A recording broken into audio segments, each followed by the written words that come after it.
कुल 288 सीटें हैं, लेकिन सबका टारगेट होता है, सबकी झुकत होती है कैसे तैसे करके भाई 145 का मैजिक फिगर जो है वो छू लिया जाए और सरकार बना ली जाए।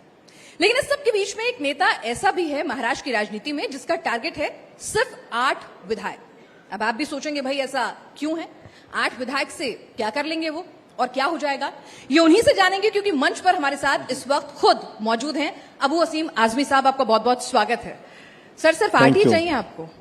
जी सिर्फ 8 ही चाहिए, 8 ही विधायक चाहिए आप कह रहे हो? 8 मिलने के बाद ये पूरी उम्मीद है, यहाँ 145 की जो ताकत होती है ना, 8 आ गए ना तो सरकार हमारे बगैर बनेगी नहीं ना, तो मैं अपनी बातों को मनवाने की पूरी शक्ति और पूरी ताकत पैदा कर सकता हूँ, इसीलिए मैंने 8 कहा और कोई बात नहीं। नहीं, आपने 8 तो इसलिए भी कहा अगर 8 आ जाएंगे तो मुस्लिम सुरक्षित हो जाएंगे। अभी मुस्लिम 100% 8 आएंगे ना तो महायुति सरकार आएगी तो मुझे सरकार में शामिल करने के लिए मजबूर होगी, और मजबूर होगी तो मैं भी उनको डिक्टेट करने की ताकत पैदा करना चाहता हूं और दुआ कर रहा हूं कि 8 आ जाए और सरकार में शामिल हो जाएं ताकि सारे जुल्म जाति के खिलाफ लड़ाई लड़ने की ताकत पैदा कर सकें। सर पहले 8 सीट तो मिल जाएं, वो भी नहीं मिल पा रही अभी तो। नहीं होगी कभी तो 3-4 में भी काम हो जाता है। नहीं, आपका टारगेट तो 8 था, पहले 12 था, फिर आपने कहा 12 नहीं दोगे तो चुनाव नहीं लड़ूंगा, फिर कहा 5 नहीं दोगे तो चुनाव नहीं लड़ूंगा। नहीं, मैंने ऐसा नहीं कहा, मैं कहा लड़ूंगा जरूर, मैं लड़ूंगा जरूर लड़ूंगा। बातें तो की जाती है ना, इस देश में क्या है ना, अगर तोप का लाइसेंस मांगो तो बंदूक का बड़ी मुश्किल से मिलता है। हम 12 की बात कर रहे हैं, लेकिन हम कम पे भी लड़ने को तैयार हैं, लेकिन हम किसी तरह से भी वो सांप्रदायिक शक्तियां जिन्होंने इस देश को धर्म के नाम पर बांटने की कोशिश किया है, एक ही मुद्दा है, सिर्फ लड़ाओ और राजनीति करो, बटोगे तो कटोगे, व्हाट इज दिस। हम कहते हैं सब मिलके रहो। ऐसे लोगों को सत्ता से निकालने के लिए हमारी पूरी कोशिश है। लेकिन बटोगे तो कटोगे का आपने जिक्र किया है, पोस्टर लगे और कह रहे हैं उसके बाद अबू असीम आजमी साहब डर गए, योगी जी के मुंबई आने की खबर से डर गए, महाराष्ट्र में प्रचार करने की खबर से डर गए। मैं खुलेआम कहता हूं, मैं दुनिया में किसी से डरता नहीं, डरता हूं तो सिर्फ अल्लाह से डरता हूं, और मैं किसी की मेहरबानी पर देश में नहीं रहता हूं, मैं अल्लाह की मेहरबानी पर देश में रहता हूं। बड़े से बड़े तुर्रम पैदा हो जाए ना तो डरने का तो कोई सवाल ही पैदा नहीं होता मैडम जी। लेकिन योगी जी ने जब बटोगे तो कटोगे का बयान हरियाणा में दिया था तो बहुत अच्छा सक्सेस रेट रहा था, तो आपको लगता है महाराष्ट्र में भी वो आ गए, प्रचार किया तो दिक्कत हो जाएगी? नफरत के पुजारी लोग हैं, इस पे तो इलेक्शन कमीशन को उस पर देखना चाहिए, और ऐसे लोग जो धर्म के नाम पर लोगों को बांटना चाहते हैं, मैं समझता हूं ये संविधान के खिलाफ काम करने वाले लोग हैं। ये देश वैसा देश है, कहते हैं न तेरा है न मेरा है, ये हिंदुस्तान सबका है, नहीं समझी गई बात तो नुकसान सबका है। सागर से जो नदियां मिल गई दिखलाई नहीं देती, महासागर बनाने में मगर एहसान सबका है। चलिए आजमी साहब, बात तो आपने बहुत पते की है, लेकिन राजनीति में ये अच्छी बातें होती नहीं है, राजनीति में गंदी बात ज्यादा होती है, हेट स्पीच ज्यादा होती है। छी आई हेट गंदी बात। और जब आप कहते हैं कि मैं होम मिनिस्टर बनूंगा तो सबको नानी याद दिला दूंगा, वो अच्छी बात है कि गंदी बात? मेरा सपना है जो लोग जो है ना, अब आपने देखा नहीं, एक छोटे बच्चे को खड़ा करके कि टीचर ने कहा मारो इसको, क्यों मारो कि ये मुसलमान है। दुनिया ने देखा है क्या गलती उसकी है, उसको मारो, दूसरे इसका और जोर से मारो, और मारो इसको, और मारो। अगर ये देश में होगा, एक हमारी सिक्योरिटी करने वाला पुलिस वाला इस ट्रेन के अंदर बंदूक लेता है और 3 मुसलमानों को मारता है, कहता है उसके बॉडी पर पैर रख के कहता है कि इस देश में रहना है तो योगी और मोदी कहना पड़ेगा। इनको सजा मिलना चाहिए, इसलिए होम मिनिस्टर बनने का सपना देखता हूं, और कोई वजह नहीं है। तो मतलब अगर आप होम मिनिस्टर नहीं बने तो देश में कानून व्यवस्था नहीं है कि सजा दिला सके? कहाँ है, किधर है? अगर होती तो एक है यहाँ पर, अपने आप चिल्लाए जा रहे हैं कि मैं मस्जिद में घुसकर मारूंगा, कुरान शरीफ नहीं पढ़ने दूंगा, उनको सजा होना चाहिए। और अगर मैं ये कह दूं या कोई मुसलमान कह दे तो पूरे देश में बवाल हो जाएगा, अंगार लग जाएगी। लेकिन ये अभी खुलेआम कह रहे हैं। जब मैं जाकर होम मिनिस्टर साहब से कहता हूं सर ये देखिए, कह रहा है कि हिंदू औरतों से कह रहे हैं कि तुम लिपस्टिक लगाना छोड़ दो, हाथों में तलवार उठाओ, ये क्या है? ये क्या, इन पे मुकदमे नहीं होना चाहिए, केस नहीं होना चाहिए? मेरी डिमांड है। दर्ज हुई ना सर, और वारिस पठान ने भी तो उसके जवाब में क्या बोला, आप बताइए। जिसने भी बोला उसके खिलाफ यूएपीए लगाया जाए, चाहे मैं बोलूं या कोई भी शख्स किसी मजहब के खिलाफ, किसी धर्म के खिलाफ, किसी धर्म गुरु के खिलाफ बोलता है ना, तो कम से कम यूएपीए लगना चाहिए। मेरी डिमांड है, मैं आखिरी दम तक चिल्लाता रहूंगा, कोशिश करता रहूंगा, शायद कभी कामयाब हो जाऊं, लेकिन यूएपीए लगना चाहिए ऐसे लोगों पर जो धर्म के खिलाफ बोलते हैं, धर्म गुरुओं के खिलाफ बोलते हैं। लेकिन एक बात बताइए, नितेश राणे कह दें कि मस्जिद में घुसकर मारेंगे, वारिस पठान कह दें कि 2 टांगों पर आएंगे, स्ट्रेचर पे भेज दूंगा, आप कह दें कि नानी याद दिला दूंगा, बत्तीसी दिखा दूंगा। एक्शन क्या रिएक्शन नहीं होता क्या मैडम जी? तो एक्शन कैसे नहीं है, फिर एक्शन का रिएक्शन जब गुजरात में वाकया हुआ था, ट्रेन जली थी, तो कहा था नरेंद्र मोदी साहब ने कि जो फसाद हो रहा है ये एक्शन के रिएक्शन है। जब मुंबई के अंदर फसाद हुआ था 92-93 के अंदर, तो राधाबाई चाल में कहा गया था कि मुसलमानों ने राधाबाई चाल को बंद करके लोगों को जला दिया, लेकिन जब श्री कृष्णा की रिपोर्ट आई तो कहा नहीं, ये मुसलमानों को लेना देना नहीं, ये तो बिल्डर का है। तो ठाकरे साहब ने कहा था ये एक्शन का रिएक्शन है, और पूरा मुंबई जला था। एक्शन का सुनिए एक्शन का रिएक्शन मैं नहीं कह रहा हूं, बड़े बड़े नेताओं ने यही कहा एक्शन का रिएक्शन, और दुनिया में यही होता है। अगर मैं आपको अभी यहाँ गाली दूं, मारूं झाड़, तो आप मुझे छोड़ देंगे क्या? अगर आपकी ताकत है तो आप मुझे मारेंगे। एक्शन का रिएक्शन होता है, कुछ लोग हाथ से कर लेते हैं, ताकत से करते हैं, कुछ जबान से कर लेते हैं। तो आप जबान से डराएंगे और ताकत से भी डराएंगे। एक्शन का रिएक्शन होता है, ठहरे हुए पानी में पत्थर मारोगे तो लहरें टकरा के जाके दीवार से टकराएंगे मैडम। एक्शन का रिएक्शन हमेशा होता है। तो फिर पुलिस क्या करेगी, कोर्ट क्या करेगा? पुलिस कुछ नहीं कर रही। पुलिस तो जो है ना, सरकार जो कहती है वही कर रही है, सरकार के कहने पे काम करती है। पुलिस सुनती नहीं, इंसाफ नहीं हो रहा है, इसीलिए तो देश की हालत होते जा रहे हैं। तो यानी जब आप होम मिनिस्टर बनेंगे और फिर जब किस किस को नानी याद दिलाएंगे, फिर आपके कहने पे चलेगी? फिर जो लोग बदतमीजी करेंगे उनकी नानी याद आ जाएगी, उनको जेल जाना पड़ेगा। जो लोग धर्म के खिलाफ बोलेंगे उनको 5 साल जेल में रहना पड़ेगा, उन्हीं की नानी याद आ जाएगी और किसी की नहीं। कोई नाम है, लिस्ट बनाई हुई है कोई नाम? अभी आपने देखा नहीं, एक नाम तो मुझे याद नहीं, एक साधु संत हुजूर सल्लल्लाहु अलैहि वसल्लम के खिलाफ बोल रहे हैं, और हमारे मुख्यमंत्री उसके बगल में खड़े हुए कहते हैं कि इनके ये हम आपके साथ हैं, आपका कुछ नहीं होगा। ये कोई कानून है क्या? अगर आप किसी हुजूर सल्लल्लाहु अलैहि वसल्लम कहते हैं दुनिया में जितने लोग हैं एहतराम के काबिल, दुनिया में जितने लोग हैं एहतराम के काबिल, मैं सबको मानता हूं मगर मुस्तफा के बाद। अगर ऐसे लोगों के खिलाफ कोई जबान दराजी करेगा तो उसको जेल नहीं जाना चाहिए। चलिए, आपने उस घटना का जिक्र किया, तो एक चीज मैं आपसे भी पूछना चाहती हूं कि आपके साथियों ने, आप लोगों ने उस घटना के बाद कैसे विरोध दर्ज कराया? एआईएमएम ने तो 600 किलोमीटर पूरा का पूरा सफर तय करा, पूरा जुलूस निकाला, क्या हुआ? पूरा विरोध दर्ज कराया। आप लोगों ने क्या किया? हमने मुंबई में पायधुनी के अंदर उनके खिलाफ एफआईआर करवाया, जाकर आप देख लीजिए। हमने हंगामा खड़ा करना मेरा मकसद नहीं, मेरी कोशिश है सूरत बदलनी चाहिए।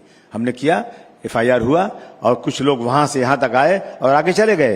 मैं उनको बुरा नहीं कह रहा हूं, कुछ नहीं कह रहा, जो चाहो करो, लेकिन वही एफआईआर हमने बिना हंगामा किए हुए करा दिया। यहां पर एफआईआर हो गया और वो लोग आगे चले गए, कुछ नहीं हुआ।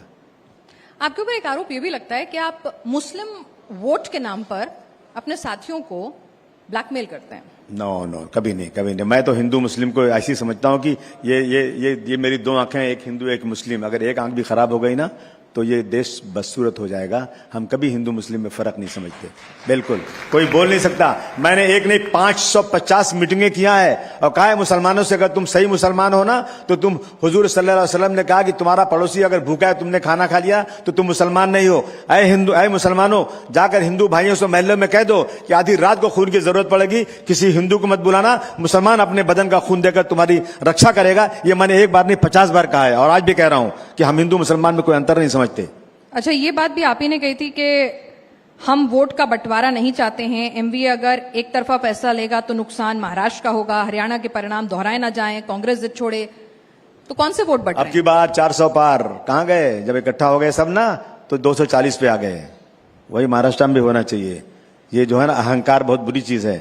वोटों का बंटवारा होने से जो है ना, अगर मैं 3 लाख वोट ले रहा हूं और किसी ने आया 500 वोट ले लिया, किसी ने 50 वोट ले लिया, किसी ने 300 वोट ले लिया और मेरी जीती हुई सीट को हरा दिया, मैं जनता से ये कहता हूं कि उसको वोट दो जो जीतने वाला हो। ये आए ना जो बांटने के लिए ना, वो जाकर शाम को ना पर्दे के पीछे सांप्रदायिक पार्टियों से पैसा लेते हैं और लेकर आते हैं, मैं जीत रहा हूं 300 वोट लेकर के मेरे 10 किलो दूध में 1 कतरा नींबू डाल के फाड़ देते हैं। ऐसे लोगों से दूर रहो। महाराष्ट्र में ऐसे लोग कौन है जी? महाराष्ट्र में ऐसे लोग कौन है? अब क्या आप तो अच्छी तरह जानती है, मुझसे क्यों कहलवाती है? नहीं, आप ही बता। दुनिया जानती है, हमारा तो काम है कहलवाना। दुनिया जानती है, मैं क्यों नाम लूं? आप नाम लेते मेरा नाम लेने से 40 दिन तक जबान नापाक हो जाती है। कौन सी पार्टी से हैं? चलिए उनका नाम ना लीजिए, पार्टी का नाम अरे लीजिए। मैं तो सारी समाजवादी जानता हूँ, और क्या मतलब है। अच्छा चलिए, एक बात बताइए कि क्या यहाँ पर एमवीए में समाजवादी पार्टी को तरजीह नहीं दी जा रही है? आप लोगों की बातें नहीं सुनी जा रही हैं? नहीं, अभी तो उनकी 3 की मीटिंग चल रही है ना, वो बड़ी पार्टी है। देखिए सुनिए, यूपी में मैं देने वाला था, वहां तरजीह नहीं थी, मेरी तरजीह थी। यहां मैं लेने वाला हूं, तो मैं लाइन में खड़ा हूं। अभी 3 पार्टियों की मीटिंग हो रही है, कांग्रेस की, राष्ट्रवादी शरद पवार साहब की, और हमारे उद्धव ठाकरे साहब की शिवसेना की मीटिंग हो रही है, बंटवारा हो रहा है। मगर मैं इसमें भी मुझे मजा नहीं आ रहा है। मेरा तो कहना है कि 15 दिन पहले, इलेक्शन के 15 दिन पहले सीटों का बंटवारा कर लो।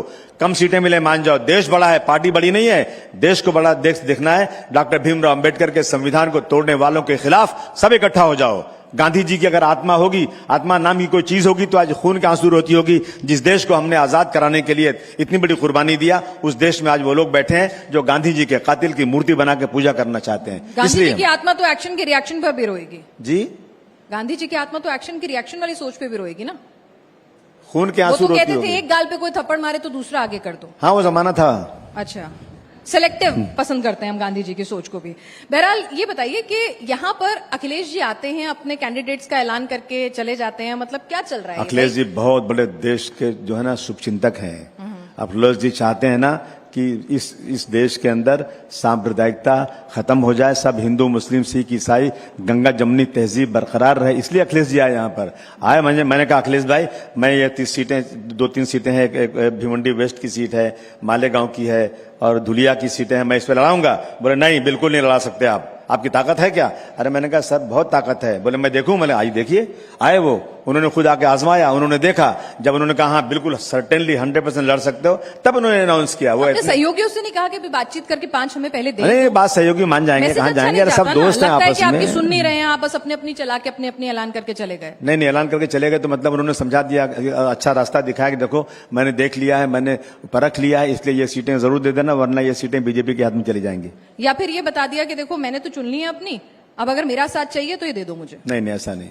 अच्छा, ऐसा नहीं है। ऐसा ही दोस्ती आपस में। अरे आजकल वो लोग दोनों सब बैठ के साथ में चाय पीते हैं, राहुल जी और अखिलेश जी, अच्छी प्यार मोहब्बत से बातें होती हैं। देखा आपने हाउस के अंदर कितनी मोहब्बत से बात होती है। उत्तर प्रदेश में इतना प्यार मोहब्बत हुआ कि साथ में अपने ही टिकट पे लड़वा रहे हैं। अब देख लीजिए, इससे अच्छी और क्या बात होती है? ये तो खुशी की बात है ना, ये तो अपनी आपस में मेल है, इसीलिए ना। 18 साहब जानते हैं, 18 साहब को अच्छी तरह मालूम है। महाराष्ट्र में तो ऐसा कुछ नहीं होगा। नहीं, वहां वो बड़े भाई हैं, या मतलब वहां अखिलेश जी की चली, यहाँ पर कांग्रेस की चल जाए, आपके खाते में कम सीटें आ जाए। हाँ, वो बड़ी पार्टी कांग्रेस है, लेकिन हमको साथ लेगी पक्का। चलिए, अच्छा एक बात बताइए, आप ये फडणवीस जी कह रहे हैं कि उनकी हार का कारण जो है वो वोट जिहाद था। अब ये वोट जिहाद क्या होता है, जरा आप भी समझा दीजिए हमें। जिहाद जो है ना एक बहुत ही रिस्पेक्टेड लफ्ज है। जिहाद पर 100 किताबें मैं दे सकता हूं। जिहाद का मतलब अपने आप से जिहाद करना, स्ट्रगल करना, बुराई से दूर रहना।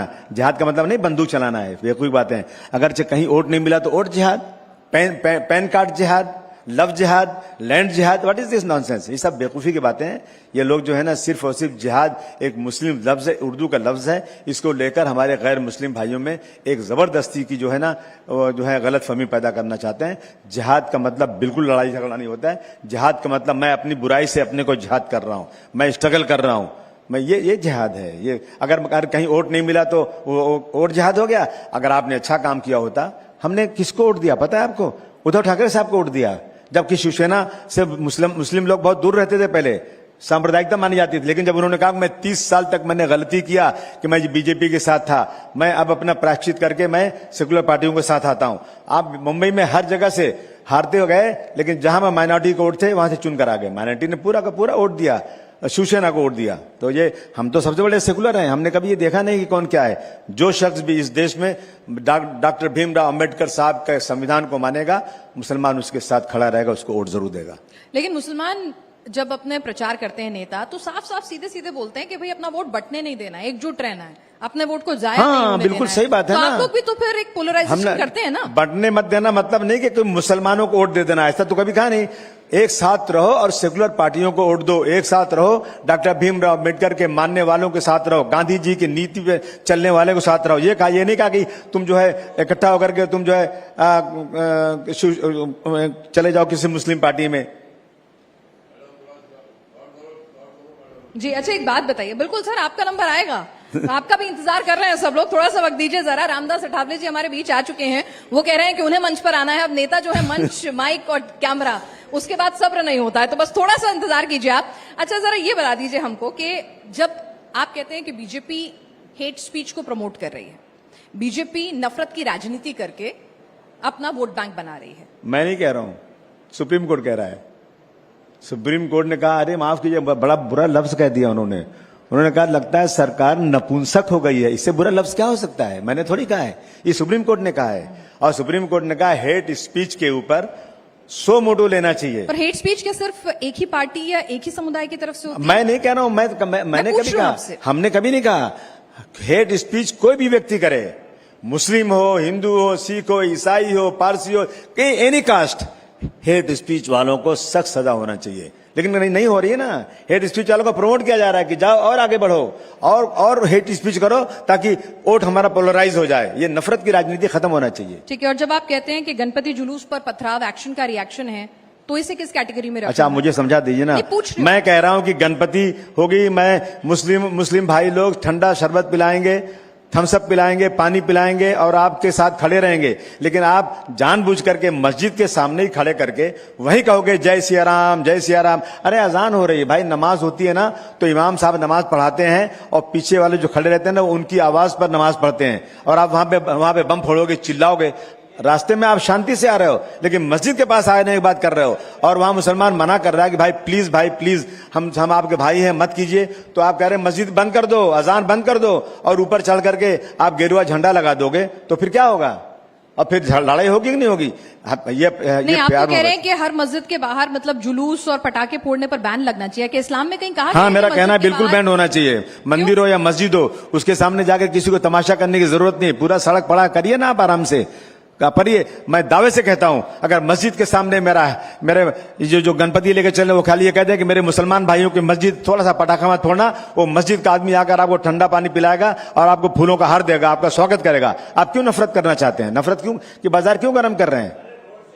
लेकिन रोड पे परमिशन लेते हैं, बाकायदा पुलिस से, अथॉरिटी से अप्रूवल लिया जाता है उसके लिए, प्रोसेशन निकालने के लिए नियम कायदे करिए, आपकी मर्जी करिए, फिर वही होगा जो हो रहा है। होना अच्छा नहीं, ये झगड़ा लड़ाई होगी, अच्छी बात है क्या झगड़ा लड़ाई करना? लेकिन मस्जिद में हर वक्त तो अजान नहीं हो रही होती है, हर वक्त तो नमाज नहीं हो रही होती है। तो चलिए, कुछ आपकी मानी जाए और कुछ दूसरे पक्ष की, कि ठीक है जब अजान है, अजान का सम्मान तो हर कोई करता है। मैं क्या जवाब दूं आपको? अगर यही बात है, पूरी सड़क पड़ी हुई है, पूरी सड़क पड़ी हुई है, करिए ना। क्या अगर एक मस्जिद की थोड़ा सा रिस्पेक्ट कर देंगे तो लड़ाई झगड़ा नहीं होगी। फिर आपकी मर्जी, करिए जो करना है आपको। अबू आजमी जी, एक आखिरी सवाल, कई बार आपकी जबान भी फिसलती है? नहीं, कभी नहीं फिसलती। मैं आपको कुछ आपके ही बयान पढ़ देती हूँ। बोलिए। जब गुलिस्तान को हमारी जरूरत थी तब सबसे पहले गर्दन हमारी कटी, अब ये डैश, मैं नहीं बोल सकती, वो कहते हैं ये हमारा चमन है, हमारा वतन है, हम तुम्हारा नहीं। फिर कहते हैं टकराना मत उत्तर भारतीयों से, जब तक रहे प्यार से रहे, नहीं तो पटक देंगे, उठा के बत्ती सी बाहर आ जाएगी, समझ लेना अच्छी तरह से। इसके अलावा नानी याद दिला दूंगा, ये सब बयान तो मैंने पढ़े। हम ही को कातिल कहेगी दुनिया, हमारा ही कत्लेआम होगा। हम ही को कातिल कहेगी दुनिया, हमारा ही कत्लेआम होगा। हम ही कुएं खोदते फिरेंगे और पानी हम ही पे हराम होगा। मुझे ये डर है कि अगर यही ज़हनियत रही तो इस सदी में ना कोई अब्दुल हमीद होगा, ना कोई अब्दुल कलाम होगा। उत्तर भारतीय मजदूरी करते हैं आके, यहाँ पर ट्रेन से आए, सेंट्रल गवर्नमेंट का एग्जाम देने आए, उनको मारा गया कि यहां पर तुमको नहीं एग्जाम देना है। खोंचा चलाते हैं, रिक्शा चलाते हैं, उनको उत्तर भारतीय के नाम में मारा गया। मराठी जबान नहीं बोलोगे तो, अरे देश की जबान हिंदी, मराठी का बहुत इज्जत सम्मान है। लेकिन एक आदमी यूपी से आया, नहीं जानता मराठी बेचारा, मैं भी यूपी से पढ़ के आया, मराठी नहीं अच्छी तरह बोल सकता, तो इसका मतलब क्या हुआ कि मुझे मारा जाएगा, मुझे ऐसा बदतमीजी की जाएगी? देश में रहने वाला हर व्यक्ति कॉन्स्टिट्यूशन के मुताबिक कहीं भी जा सकता है। शहरों का विकास हुआ, गांव का विकास नहीं हुआ। अभी हमारे साथी कह रहे थे, सही बात है, गांव का विकास कर दो। मैं भी किसान के बेटा हूं, मुझे आने की जरूरत नहीं थी। अगर मेरे गांव में मुझे धंधा मिल जाता, कारोबार मिल जाता, तो मैं अपने गांव में रहता। यहाँ आया मैं, और मुझे बहुत खुशी है यहाँ के मराठी भाई, मुझे बहुत खुशी है। आपके सवालों पर पूछा, आपके बयानों पर पूछा, आप बात को कहां से कहां ले? नहीं, मैं सही ले जा रहा हूँ। मुझे बहुत नेता भी होता है, वक्त की कमी है। आप आजमी साहब हमारे साथ आए, इस चर्चा में चुनाव मंच पर शामिल हुए, आपका बहुत बहुत थैंक यू। मैं थैंक यू, शुक्रिया आपका भाई।